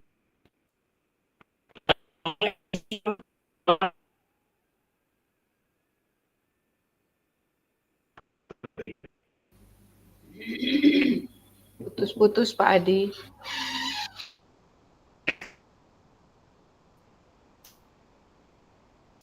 Cek. Ya. Ayah ibu dapat memberikan pujian yang bermakna kepada Alvaro ketika ia telah mampu menunjukkan keterampilan baru yang telah ia kuasai. Keterampilan pengelolaan emosi yang telah ia kuasai. Ya, bisa juga di contoh berikutnya.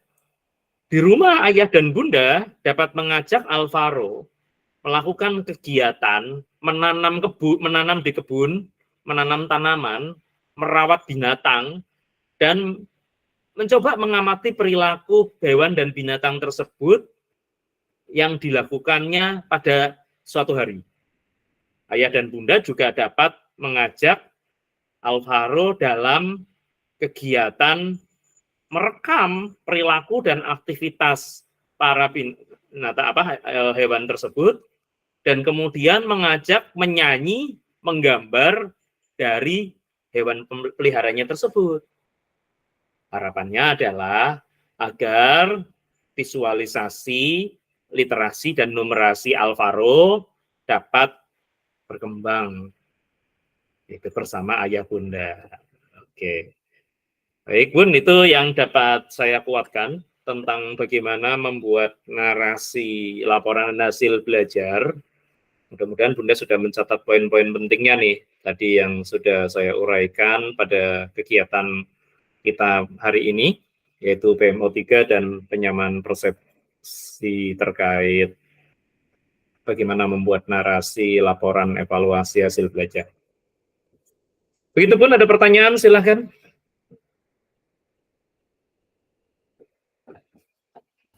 Enggak sih, Pak Adi udah cukup jelas ya apa yang disampaikan Pak Adi gitu. Pokoknya kan yang penting kan 3 poin ya Pak Adi tadi ya. Maksudnya apa yang sudah dicapai, sudah bisa dicapai oleh si anak. Kemudian di paragraf keduanya adalah apa yang masih belum, yang masih kurang, yang harus diperbaiki. Kemudian yang terakhir adalah saran atau masukan buat orang tua gitu ya. Kemudian juga buat kita guru-guru apa yang mau akan kita lakukan di semester selanjutnya gitu dengan apa yang masih kurang dari si anak itu kan poin pentingnya untuk narasi rapot gitu ya. Nanti ya dasarnya TP yang ada itu ya. TP-KTP. Oke, apalagi Bun, monggo. Masih ada waktu sekitar, ya kalau kita tadi rencanakan kan 9.30 gitu ya. Tetapi mungkin saya tidak akan sampai jam 9.30 karena bunda-bunda hari ini banyak aktivitas itu ya. Ya mungkin sekitar 15 menit lagi ke depan saya membersamai bunda pada kegiatan PMO 3 hari ini. Mudah-mudahan penjelasan saya tadi cukup jelas gitu ya Bun. Iya. Teman-teman ada yang mau ditanya ke Pak Adi, silakan.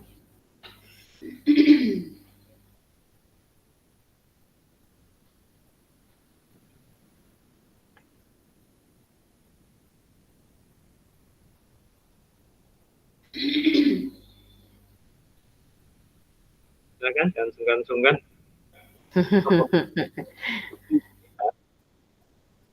Yang terlewat belum diceritakan. Salah apa? Enggak.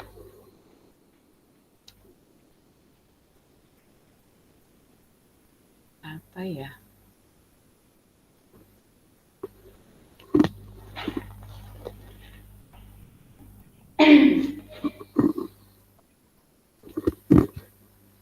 Sudah sih kayaknya kalau dari saya tadi.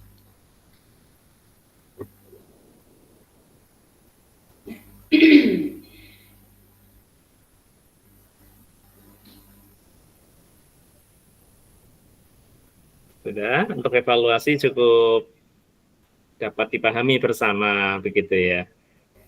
Oke, saya akan melanjutkan beberapa hal untuk refleksi coaching dengan pengawas nih Bunda Sonya, antara pengawas dengan kepala sekolah. Apa kira-kira yang Bunda dapat dalam pengalaman tersebut? Ya, itu kan refleksi kemarin jujur baru itu ya, maksudnya secara online gitu Pak Adi masukkan.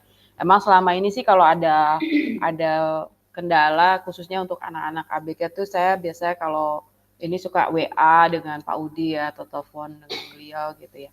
Kalau kemarin memang kan seperti yang disampaikan memang untuk tahun ini tuh kita agak berat juga karena orang tua tidak jujur di awal gitu ya dengan kondisi anak ABK gitu, seperti yang kemarin saya sampaikan sama Pak Udi gitu. Walaupun kalau yang untuk orang tua Lando sih sudah baik di awal, dia memang minta izin dulu, bertanya dulu boleh atau tidak dengan kondisi anaknya seperti itu. Nah, kalau yang seperti itu kan lebih memudahkan kita, memang saya bilang sama mamanya Lando, coba dibawa dulu anaknya, kami lihat dulu gimana, kemudian waktu datang saya bilang, sepertinya saya masih bisa terima, jadi silakan masuk gitu ya. Kemudian cuma melihat udah setahun berjalan, memang orang tuanya sendiri yang meminta lebih baik mengulang saja di KB karena dia menyadari kondisi anaknya gitu ya.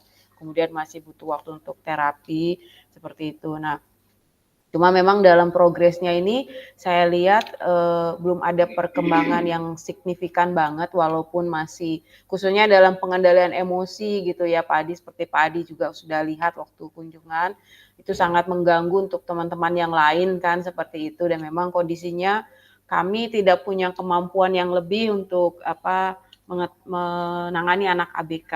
Jadi kemarin memang saya minta masukan dari Pak Udi gitu kan untuk bagaimana menyampaikannya dengan orang tua. Kemudian memang saya sudah bersama-sama dengan guru sepakat kita akan mengarahkan orang tua untuk membawa anak-anak ini kepada sekolah yang lebih khusus gitu ya, yang memang bisa lebih memperhatikan, bisa lebih penanganannya lebih baik lah dibandingkan sekolah umum.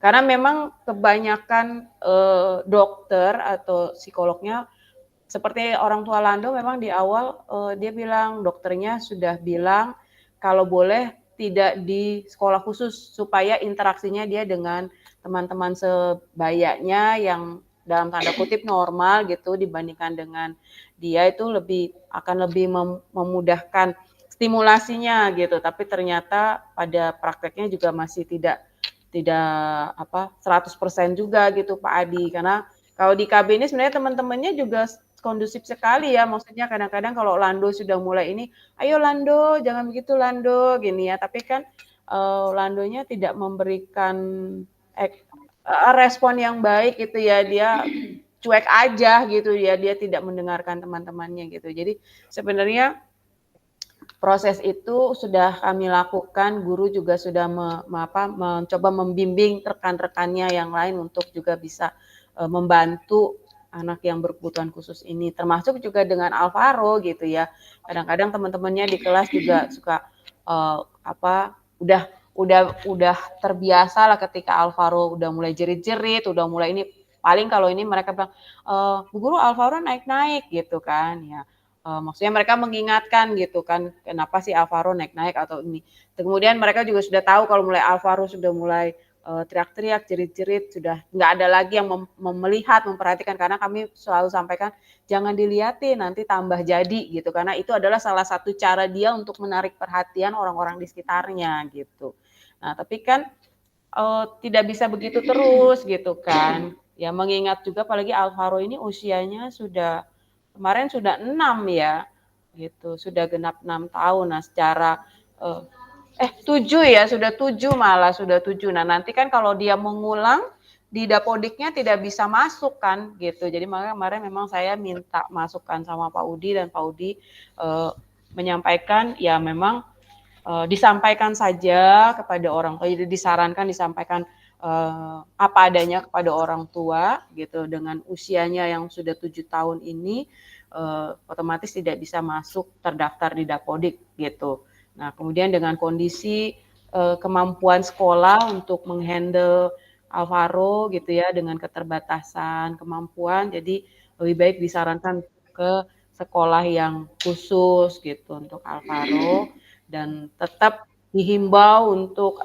membawa Alvaro ke dokter tumbuh kembang supaya lebih bisa dilakukan treatment-treatment yang pas, yang cocok untuk Alvaro gitu. Karena kan selama ini kalau kita di sekolah ya cuma meraba-raba ya Pak Adi gitu kan. Karena kita sendiri nggak tahu dia ini masuknya kebutuhannya apa ADHD kah, apa autis kah, atau hanya hiperaktif kah gitu. Itu kami tidak mendapatkan info yang jelas gitu kan. Itu dengan kondisinya Alvaro. Jadi itu seperti itu. Jadi kemarin memang Pak Udi menyampaikan bahwa kalau secara kedinasan memang kita tidak boleh menolak gitu. Tapi kalau memang sekolah tidak memiliki kemampuan untuk menangani anak ABK, ya tidak boleh juga ujuk-ujuk nggak bisa, nggak diterima, nggak bisa gitu. Tapi dengan bahasa yang lebih halus kita sarankan kepada orang tua untuk ke sekolah yang khusus gitu. Baik. Nah, Bunda Sonia tadi cukup menarik tuh bahwa untuk anak ABK yang boleh dikatakan kasusnya berat, sekolah akan mengarahkan pada sekolah yang khusus dan mampu menangani hal tersebut gitu ya. Dan karena penanganannya itu nggak bisa 100% ya di TK Lemuel. Hal ini juga respon anak ABK itu kadang-kadang kalau yang agak parah gitu ya, menyulitkan pembelajaran dan membuat pembelajaran terganggu, apalagi usianya sudah 7 tahun. Nah, kemudian adanya himbauan dari pemerintah khususnya untuk menerima anak-anak ABK. Pertanyaannya adalah begini, kenapa makanya saya menyampaikan bahwa perlu adanya parent handbook yang tentunya saya juga sudah berbagi kepada TK Andreas dan TK Aisyah, dan ada banyak anak ABK yang terjadi ya di sekolah. Bukan kita tidak menerima, tetapi tadi kan dikatakan bahwa sekolah tidak mempunyai kemampuan untuk menangani anak-anak ABK tersebut. Nah, sejauh mana aturan-aturan itu juga bunyi biaya. Walaupun sekolah memberikan pemerataan akses gitu ya, pendidikan memberikan pemerataan akses untuk anak bisa dapat mengakses kepada pendidikan di mana saja. Tapi perlu, karena ini berkebutuhan khusus, walaupun menyarankan untuk diterima, dokternya juga menyarankan diterima, pemerintah menyarankan diterima, tetapi kan yayasan juga punya aturan. Ya. Sekolah punya aturan. Maksudnya adalah pada tahap dan tatar mana sekolah memiliki kemampuan, sekolah mempunyai fasilitas, sekolah mampu mendukung untuk menerima anak-anak inklusi ataupun ABK tersebut dalam case tertentu yang tidak menyulitkan sekolah. Contoh, ABK-nya itu karena dia perlu menggunakan alat bantu sehingga dia dapat melihat. Nah, mungkin sekolah masih bisa memfasilitasi. Diterima, lalu duduknya di depan sendiri. Kemudian dia kekurangannya adalah misalnya disabilitasnya itu dia menggunakan kursi roda. Nah, ini kan masih memungkinkan untuk diterima. Dia belajar secara pemikiran baik, gitu ya. Dia dapat mengikuti sekolah. Tentunya akan mampu mengelola anak-anak ini. Nah, lain lagi ketika bicara anak ini autis berat, lalu mempunyai gangguan jiwa. Pertanyaan saya, jangan sampai kehadiran anak ini mukulin anak yang lainnya. Iya, membahayakan. Ya, maaf kalau saya nggak sependapat dengan hal ini. Nah, jadi diberikan kesempatan boleh, tapi dilihat kemampuan sekolahnya. Nah, kalau sekolah tidak mempunyai kemampuan untuk itu, lalu tadi kan disampaikan oleh Bapak Pengawas, ya disampaikan kepada orang tuanya dengan baik gitu ya. Betul kan, Bun?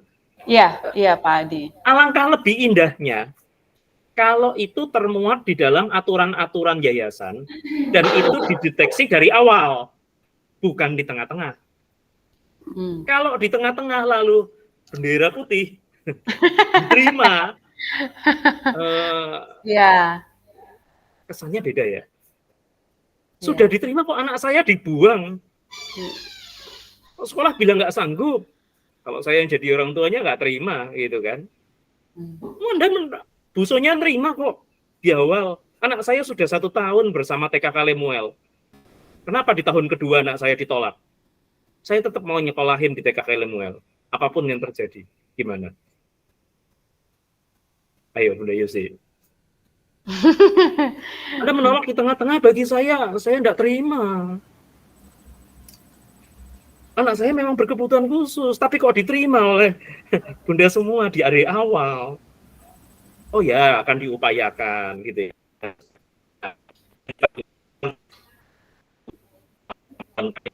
Kok nggak ngomong dari awal? Pak Adi. Kok nggak ngomong dari awal kalau tidak punya kemampuan? Nah, maksud saya gini, Bun. Sehingga perlu aturannya itu bunyi. Bahkan perlu diadakan namanya trial class. Kalau kami tidak mampu dalam 1 semester karena mendeteksi dalam kondisi tertentu, kami akan mengembalikan kepada Bapak Ibu. Ada tidak dokumennya? Ya, sejauh ini sih nggak ada Pak Adi memang. Selama ini nggak ada gitu. Karena memang kita jujur kami mengalami kesulitannya itu karena info yang kami terima dari dinas bahwa kita tidak boleh menolak gitu kan ya, harus menerima gitu dengan minimal. Itu udah selalu disampaikan tadi kalau lagi rapat dengan dengan pengawas gitu dari kedinasan, kita nggak boleh menolak. Cuma memang di beberapa bulan yang lalu itu pertemuan terakhir, bukan beberapa bulan, waktu persiapan PPDB itu kan ada sosialisasi gitu kan, penerimaan. Nah, kemudian di situ ada satu statement yang memang disampaikan khusus untuk anak-anak ABK, baru maksudnya dari pengawas dan korwas itu menyampaikan bahwa boleh tidak menerima kalau memang sekolah tidak punya kesanggupan, maksudnya dalam baik tenaga maupun pengetahuan dan peralatan dan sebagainya. Jadi selesai pertemuan memang saya menghadap secara pribadi, saya meyakinkan lagi gitu. Ya, saya menanyakan secara pribadi apakah yang saya dengar hari ini benar atau tidak gitu ya, bahwa kita sekolah bisa dari awal, maksudnya dalam artian kalau memang kita melihat itu tidak, kita merasa kita tidak mampu menghandle, kita bisa menolak dari awal gitu ya. Nah itu baru disampaikan sama pihak pengawas dan korwas, boleh Bu gitu, tapi itu tadi tidak boleh langsung, oh maaf ya saya nggak bisa terima gitu, tapi jawabannya adalah lebih baik ke sekolah yang ini karena kami memiliki keterbatasan dalam hal penanganan. Jadi jawabannya seperti itu Pak Adi. Nah kalau selama ini tidak mau harus terima. Jadi itu pun saya sudah sampaikan kepada yayasan. Yayasan juga sebenarnya dari awal, dari beberapa tahun 2-3 tahun belakang tuh sudah ngomong kalau memang nggak usah gitu kan ya. Cuma ya itu tadi karena kami pun taunya nggak boleh Pak, nggak boleh menolak, nggak boleh Bapak Ibu gitu. Jadi kita menerima dengan maksimal 2 lah gitu, nggak lebih dari itu ya untuk TK gitu, karena memang guru kami kan terbatas gitu. Tapi setelah menerima informasi itu saya sampaikan juga ke yayasan, dan memang yayasan ya udah, maksudnya sekarang berarti kita mesti lihat dan memang kita harus, maksudnya orang tua harus jujur gitu ya, harus kita lihat dulu, datang dulu anaknya gitu sebelum pembelajaran tahu gitu. Karena selama ini kan hanya beberapa Pak Adi, ada juga yang yaitu seperti Alvaro tadi, kita nggak tahu di hari pertama sekolah baru datang, baru dibawa anaknya. Padahal saya sudah bilang datang dulu Pak supaya kenal, datang dulu. Sampai biasanya kan 1 atau 2 minggu sebelum pembelajaran hari pertama sekolah itu kan orang tua datang bawa anaknya untuk ukur seragam. Nah, maksud saya pun kalau ini anaknya dibawa supaya kita bisa ketemu anaknya, supaya kita bisa tahu anaknya bagaimana ya untuk semua murid gitu kan.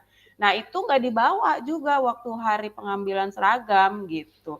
Sampai saya bilang, Pak kenapa nggak dibawa anaknya gitu. Oh iya Bu, dia lagi ini, lagi itu nanti. Justru saya bilang kenapa? Kita kan biar tahu, biar kenal, anaknya juga biar kenal dulu sama gurunya supaya nanti di hari pertama sekolah tidak kaget gitu untuk anak-anak yang belum pernah sekolah gitu kan, supaya mengenal dulu, lihat lingkungan sekolahnya dulu. Saya selalu begitu. Cuma itu nggak dibawa di hari pertama sekolah baru, lah kok anaknya begini gitu. Nah, artinya ini perlu SOP. Iya. Kemarin di TK Santo Andreas juga mengalami hal seperti itu. Guru-guru bilang, orang tua seringkali nggak jujur kondisi anaknya. Di awal tahun mereka masuk, mereka nggak tahu kondisi anaknya, guru-guru ini. Walaupun kepala sekolah mengatakan, tahu kok, udah ngomong kok anaknya. Nah, tapi kan barangkali orang tua dengan kepala sekolah saling mengetahui, kepala sekolah dengan guru tidak menginformasikan. Nah, ini juga penting nih. Ada miskomunikasi hambatan ya, misalnya antara kepala sekolah dengan guru gitu ya. Nah, kepala sekolahnya tahu, gurunya mengatakan tidak tahu. Menjadi bingung nih gitu kan. Ya. Nah, jadi harusnya kan ada tim PPDB. Bukan langsung masuk di loket yayasan terus kemudian diterima gitu ya. Nah, SOP PPDB-nya seperti apa? Ketika bukan hanya dokumen gitu ya, bukan hanya dokumen, SOP-nya dokumen pendaftaran begini. Lalu hari pertama si anak akan dilakukan wawancara misalnya dengan kepala sekolah, dengan guru. Kemudian di kedua akan ada cek deteksi kesehatan dan perkembangan anak, pertumbuhan dan perkembangan anak gitu kan. Nah, kalau seandainya setelah melalui proses ini kami tidak bisa menerima, ya kami akan kembalikan di SOP-nya begitu. Tapi kalau seandainya kami terima, ya kami teruskan. Jadi proses ini adalah sebuah proses yang tidak serta-merta PPDB itu langsung masuk, langsung cuma isi formulir, bayar uang formulir, udah diterima. Tetapi ada SOP-SOP yang harus dipenuhi dan orang tua harus mengerti. Nah, ketika terdeteksi dari awal, aturannya kan boleh gitu ya. Nah, tetapi sekali lagi, untuk case ini, kami tidak mempunyai peralatan, support, tenaga ahli yang dapat mendampingi putra-putri ibu. Contoh, anak-anak misalnya ada yang, kalau tadi kan rabun masih bisa kita atasi gitu ya. Anak ini tidak dapat melihat. Ya, dalam penglihatannya betul-betul tidak bisa melihat. Pertanyaannya, apakah Bunda semua mempunyai kemampuan menggunakan braille? Enggak. Mengajarkan braille, terus kemudian diterima. Ya, nah ini. Jadi ini pertanyaan-pertanyaan ini sebagai bagian refleksi kita, termasuk kalau di dinas juga ada hal tadi ya, sosialisasi ABK. Disampaikan Bu Sonya, supaya itu bisa jadi pegangan. Direkam juga jawabannya apa. Izin Pak bertanya, ya kan? Nah, rekam. Kalau kami gurunya cuma 4, lalu kami semua tidak punya keahlian ini. Bapak dalam amanat undang-undang mengharuskan diterima. Betul, kaitannya berinteraksi, supaya anak ini bisa berinteraksi dengan teman sebayanya. Kebutuhannya kan bukan hanya berinteraksi. Ya. Ada anak yang memang punya kemampuan berinteraksinya bagus. Nah, tetapi kan tumbuh kembangnya juga perlu diperhatikan. Nah, kami ada kasus yang tuna penglihatan gitu ya. Lalu gimana Pak? Kami nggak punya peralatan braille. Lalu kami gimana cara membimbing anak ini? Bermain dengan teman sebayanya oke. Tapi pengetahuan dan pembelajarannya tidak mungkin bisa kami tingkatkan. Kami tidak punya keterampilan untuk itu. Dan kami tidak mungkin mengadakan nanti juga. Atau memaksakan hal tersebut untuk diadakan. Nah, sudah ditanyakan belum Bunda Sonya?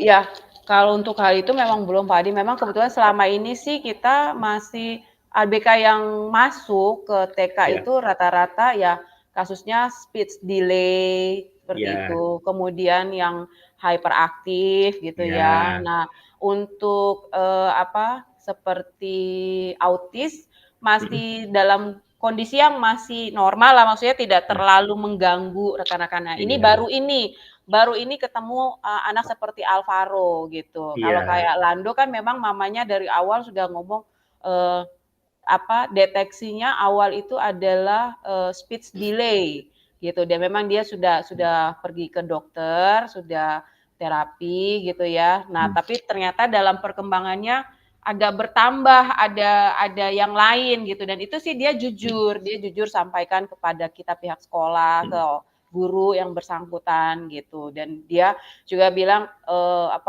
ada dia terapinya seminggu full gitu ya. Ya seperti itu disampaikan. Nah, cuma untuk Alvaro ini kan memang tidak ada sama sekali dan orang tuanya juga ya menganggap bahwa dia bukan ada sesuatu gitu Pak, cuma memang karena dia nggak pernah keluar rumah gitu, memang pengetahuannya nggak sampai ke situ gitu. Nah, cuma kemarin pas waktu dibawa ke psikolog itu pun tidak ada ditulis anak ini apa gitu kan, makanya saya sempat bingung, saya sampai jadi cuma dikatakan bahwa Alvaro ini butuh kegiatan luar yang karena energinya berlebih aja gitu. Jadi yang isinya tuh disampaikan seperti itu dari hasil tesnya dengan psikolog. Sampai saya karena saya punya kakak ipar psikolog, jadi saya tanya sama kakak saya gitu, menurut dia apa sebagai seorang psikolog gitu. Dia juga kok ini hasilnya begini gitu ya, tidak dituliskan anak ini masuknya apa,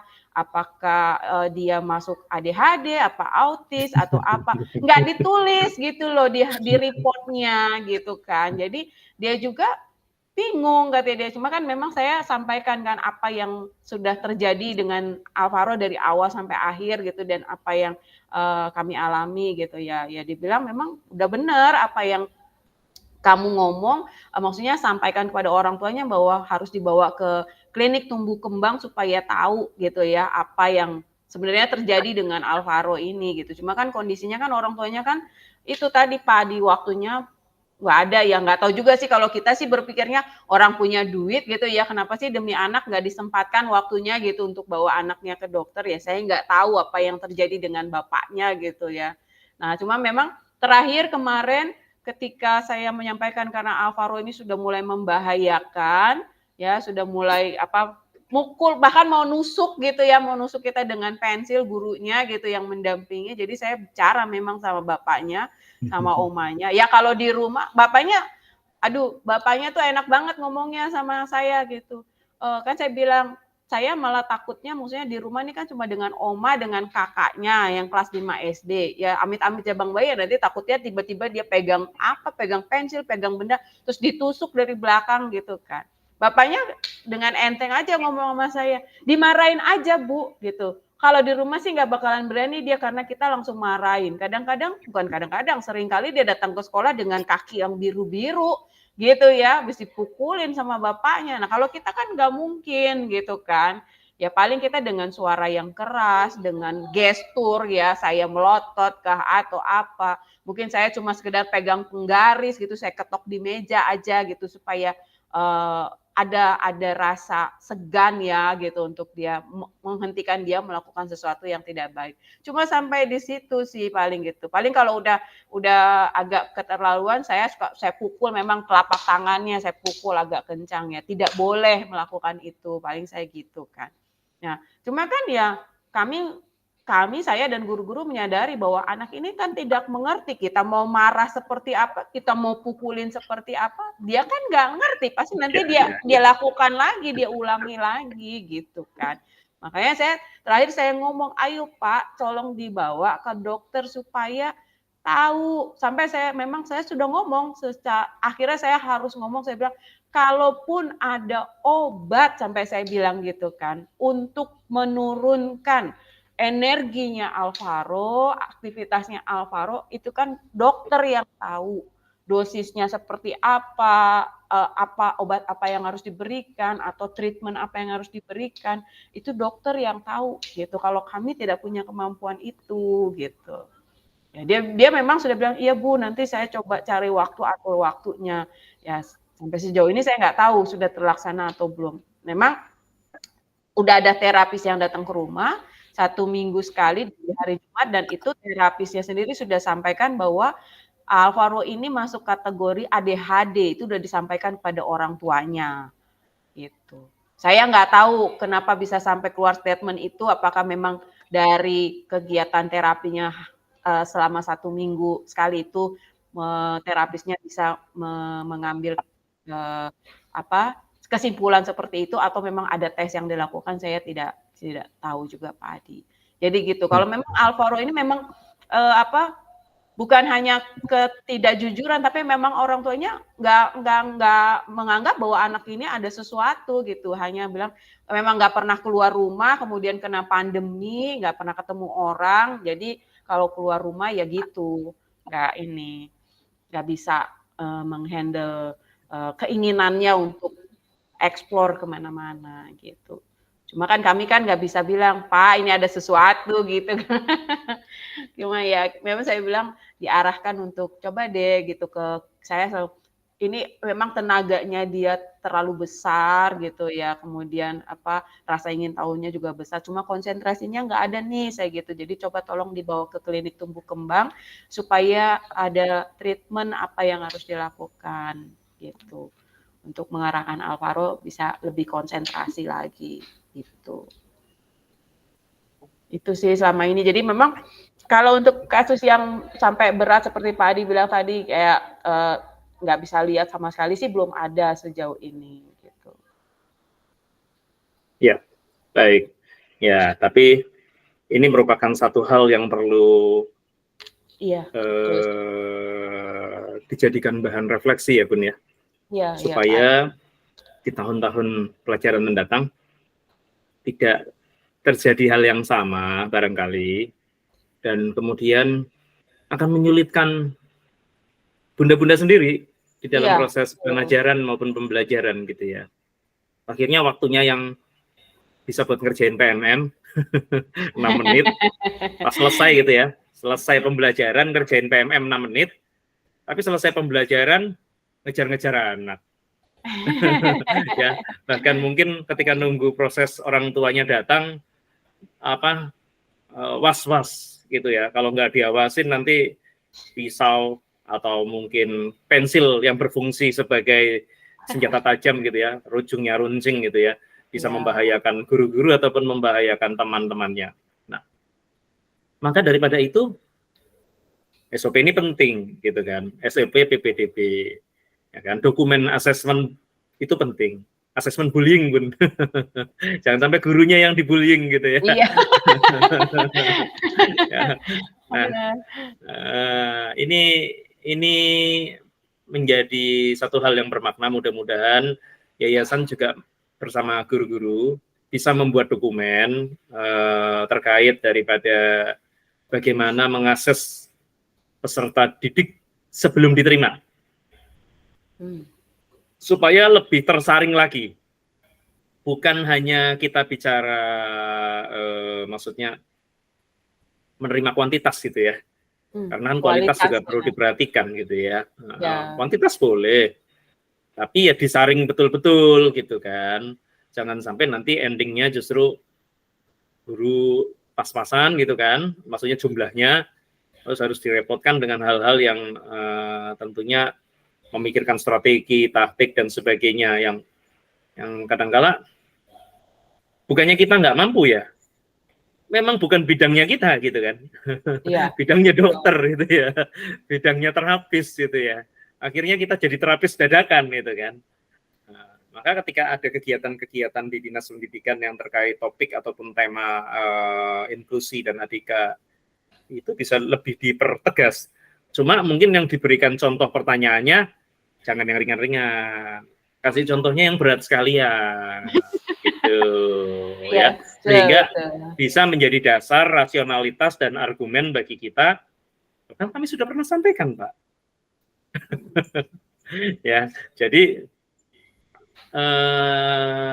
ya kalau sekolahnya mohon maaf ya TK Bonjel gitu kan, psikologinya ada ruangannya sendiri, alat-alat psikolognya juga komplit.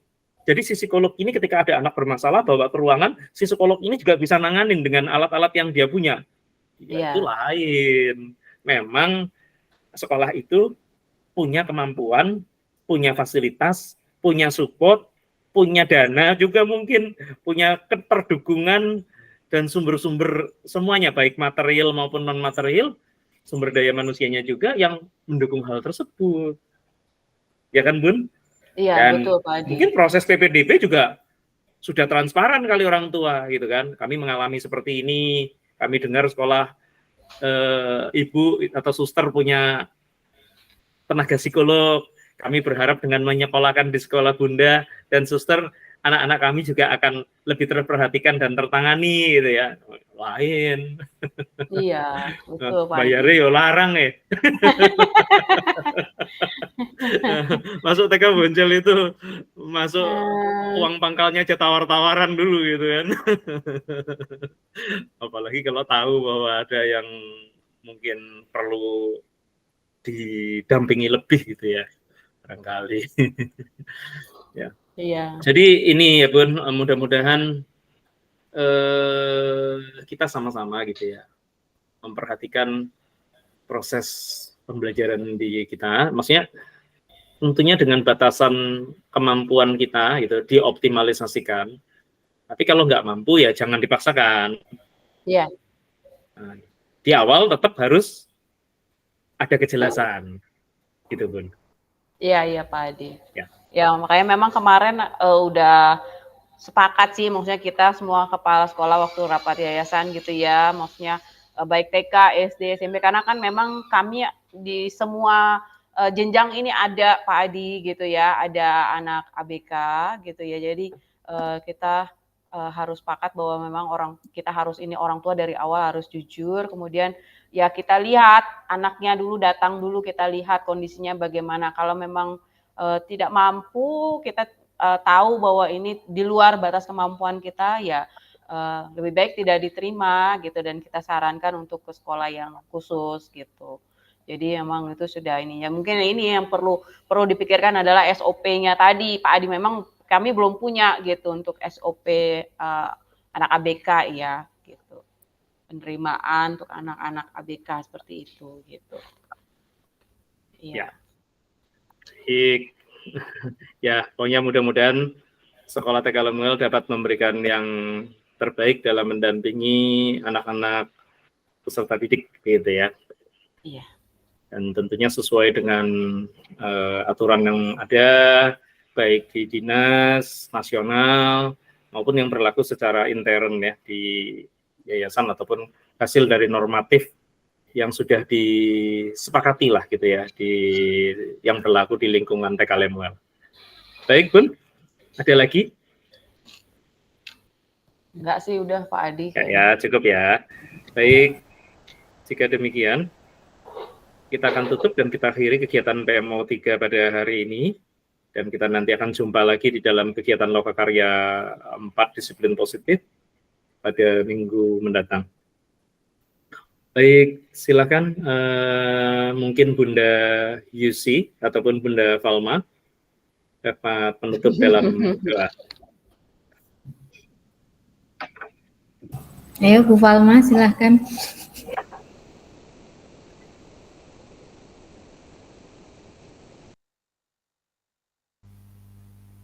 Tes, kedengeran?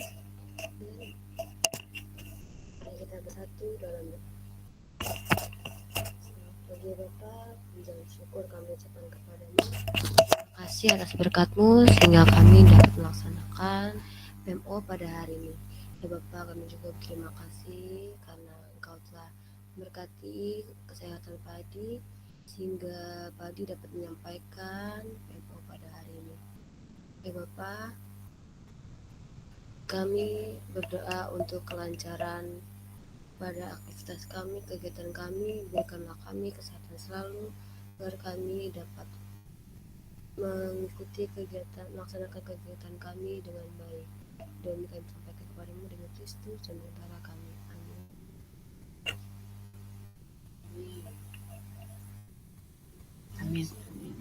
Pak Adi, Amin. untuk lokakarya besok jadinya di mana Pak Adi? Nah, ini saya dengar hari ini ada perubahan lagi nih. Karena saya kemarin coba cek, makanya saya tanya sama Pak Adi, kan kemarin ada 2 nama sekolah ya yang Pak Adi sampaikan kan. Itu posisinya agak di dalam, maksudnya tidak dekat jalan raya gitu. Kalau yang sebelum-sebelumnya kan enak pas dekat jalan raya, memudahkan aksesnya orang untuk sampai gitu ya, ataupun kembali gitu. Nah, kemarin saya coba cek gitu dari Google Maps, ini agak ke dalam, posisinya agak di dalam gitu. Ini saya dengar ada perubahan lagi per hari ini atau tadi pagi ya, saya lupa. Katanya di SMPN 77 dan SMAN 77. 77 Jakarta Pusat? Ya, masih di Jakarta Pusat. Oh. Ya, SMPN 77 dan Kalau SMAN 77. Iya. Cempaka Putih ya? Ya, iya. Pinggir jalan ya? Deket. Dia agak masuk sedikit sih. Kalau itu masih nggak terlalu jauh dari pinggir jalan. Kayaknya sebelum rumah sakit Islam ya. Karena Iya, masih enak kan lah ya.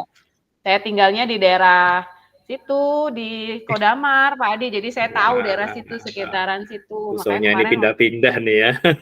Kadang di sini, kadang di sana. Saya lahir di situ, Pak Adi, di Kodamar. Orang tua kan tinggalnya di situ, gitu. Jadi kalau daerah Jakarta Pusat masih. Kayak kemarin saya tanya, yang mana nih, Pak Adi? Memang dua-duanya yang kemarin itu agak ke dalam, aksesnya agak sulit ya. Kasihan kalau misalnya kalau kita yang naik Grab atau bawa kendaraan pribadi mau gampang, tinggal langsung. Tapi yang mau naik kereta, yang mau naik Transjakarta itu kayaknya agak sulit gitu, kasihan. Itu aja sih. Siap. Karena kan ada beberapa rekan-rekan kan yang naik kereta ya, yang naik Transjakarta gitu. Kalau di tempat-tempat yang sebelumnya itu kan mudah, nggak terlalu jauh aksesnya.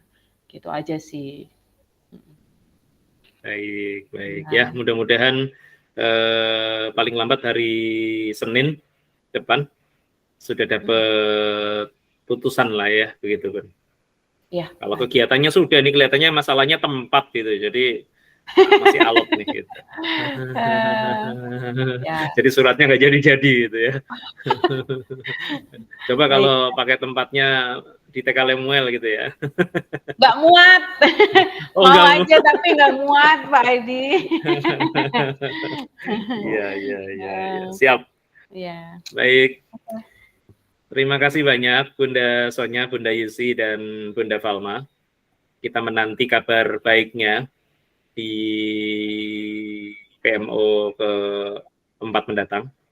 Mudah-mudahan kita bisa mendengarkan berita baik bahwa modul ajarnya sudah selesai 1 tahun, P5-nya selesai 2, gitu ya, dan PMM-nya selesai 30 sertifikat, gitu ya. Yang ada liburan nggak kemana-mana kita, ngerjain PMM. Iya, ya siapa tahu dapat bonus mobil BMW dari BPMP gitu kan. Wah. Baik, Bunda Falma senang kalau dapat BMW 1 gitu kan. Bebek merah warnanya gitu ya. Baik Bun, terima kasih banyak untuk kebersamaan kita pada hari ini.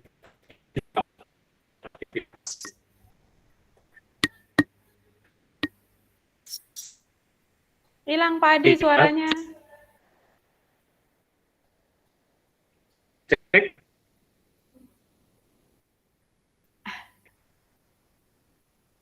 Cek 1, 2, 3. Ya, baru terdengar Pak Adi. Baik, selamat menjalankan aktivitas.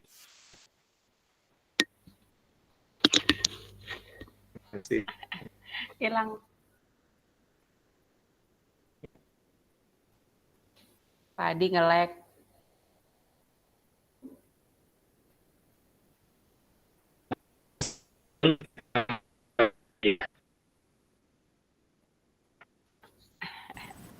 Putus-putus Pak Adi. Oh iya, Pak Adi nge-lag.